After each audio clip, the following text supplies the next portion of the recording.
Welcome to another explainer. Today we're diving into one of the absolute most chilling and honestly most fiercely debated mysteries of the 20th century. We're talking about the infamous Dyatlov Pass Incident. Looking closely at our source material, we're going to lay out the hard facts, sift through some pretty wild speculations, and then check out the latest modern science to try and piece together exactly what went wrong on that freezing Russian mountainside back in 1959. So get ready, because this case is literally as captivating as it is deeply tragic.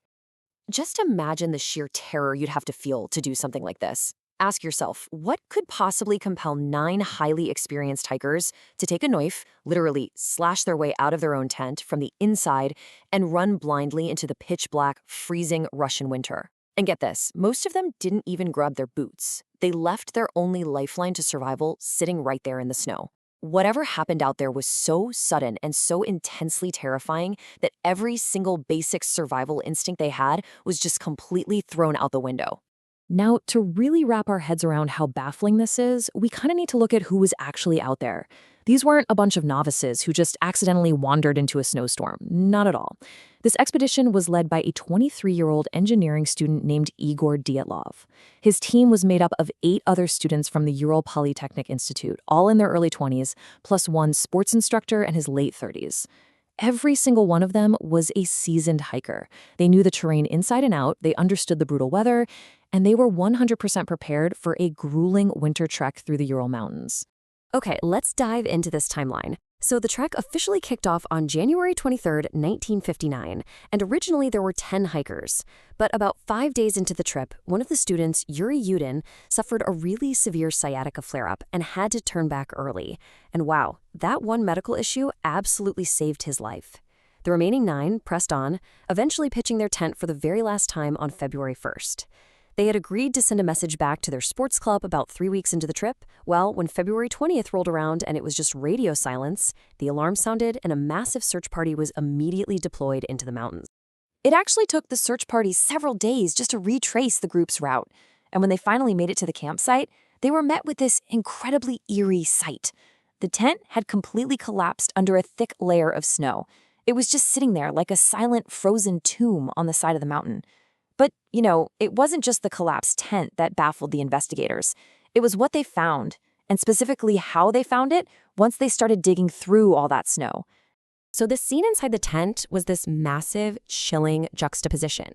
On one hand, the hikers' belongings were basically undisturbed. I mean, their boots, their heavy winter clothes, all their equipment, it was all neatly arranged. There was even food sliced up on a plate, looking like they were literally just sitting down for a quick meal. But in stark contrast to this highly organized, mundane setup, a seamstress later confirmed that the tent had been violently slashed open from the inside, right? They didn't even try to use the door. They just cut a huge hole and scrambled out, leaving all that perfectly packed survival gear behind. The search party eventually found the first 2 bodies, Yuri Doroshenko and Yuri Krivonishenko, several hundred yards down the slope near the remains of a tiny fire. Strangely enough, they were lying in the snow in only their underwear. To make any sense of this, we have to talk about a medical phenomenon called paradoxical undressing. Basically, when someone is freezing to death from extreme hypothermia, their brain can actually misfire, causing them to falsely feel this overwhelming burning heat. That leads to erratic behavior, like frantically stripping off their clothes. It's a tragic detail for sure, but it does explain the lack of clothing. Even more disturbingly, though, one of these men had severe burns and had actually bitten off a chunk of his own knuckle. Not long after, searchers located 3 more bodies, including the expedition leader Igor Dyatlov. They were positioned in a way that looked like they were desperately trying to crawl back up the hill toward the tent. Now, all 5 of these initial victims had died primarily from hypothermia. But remember, there were still 4 hikers missing, and I have to warn you here, the facts are about to get significantly more disturbing. Months later, in May, when the snow finally started to thaw, an indigenous hunter stumbled upon a makeshift snow den. Inside were the remains of the final 4 members of the expedition. Now, what's really interesting about this slide is the stark contrasted highlights between the 2 groups of victims. While those first 5 mostly suffered from hypothermia and exposure, the final 4 sustained inexplicable, incredibly severe trauma. We're talking a skull fracture so intense that bone fragments were pushed directly into the brain. 2 of them had completely crushed chests, and shockingly, 2 were found missing their eyes, and one of the women, Ludmila Dubinina, was missing her tongue. Yet despite these deeply gruesome facts, the initial Soviet investigation couldn't even determine a crime had taken place. They just vaguely ruled that a compelling natural force caused the deaths and closed the case. But seriously, how do you just casually explain away crushed chests, missing eyes, and, oh yeah, the traces of radiation that investigators surprisingly detected on the hikers' clothing? A vague term like compelling natural force was absolutely never going to satisfy the public. Remember, this was the late 1950s, deep in the paranoid heart of the Cold War. You mix the notorious secrecy of the Soviet government with the utterly bizarre state of this crime scene, and you've got the perfect breeding ground for rampant speculation and full-blown conspiracy theories. And this brilliantly illustrates the massive spectrum of theories that just exploded around the Dyatlov Pass. On one side of the coin, you had wild, sensational speculation. Yeti attacks, massive KGB cover-ups, CIA interference, or maybe a secret weapons test gone terribly wrong. But on the flip side, there was actually some grounded historical evidence to consider. Take the radiation, for example. 2 years prior to this hike, the very real Kishtim nuclear disaster happened in the region. One of our hikers actually lived in the contaminated zone, and another had been directly involved in the cleanup efforts. So the radiation didn't automatically mean a secret weapon killed them. It was simply a tragic, lingering reality of the environment they lived in. To really get some solid answers, we actually need to step out of that Cold War paranoia and jump all the way forward to 2019. That was the year the Russian government surprisingly decided to reopen the entire Dyatlov Pass incident.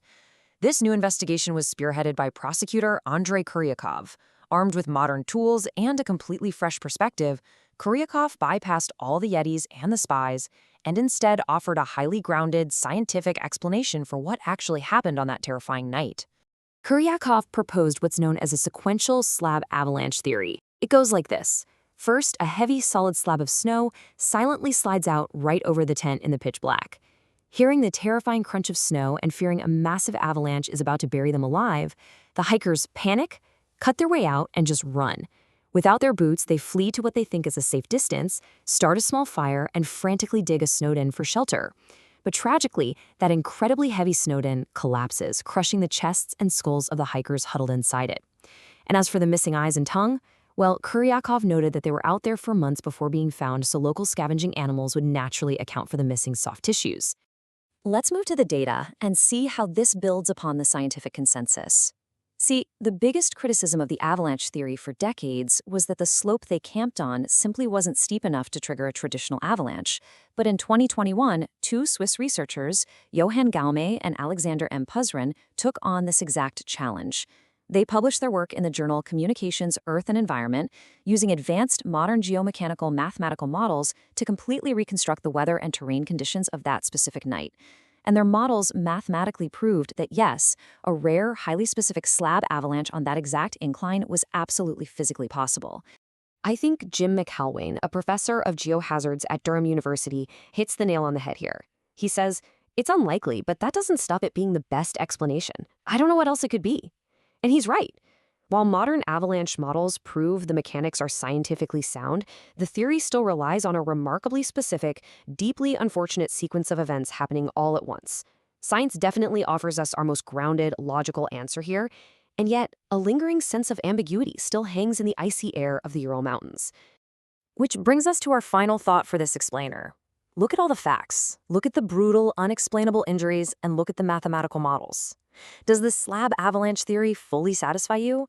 Do you really believe a perfect storm of absolute panic and collapsing snow led to this tragedy? Or, despite the very best efforts of modern science, do you think the Dyatlov Pass still keeps its darkest secrets buried under the snow? It's just an incredible story to analyze, and I really hope this breakdown helped you grasp the true depths of this mystery. Thanks for exploring it with me today, and as always, keep questioning everything.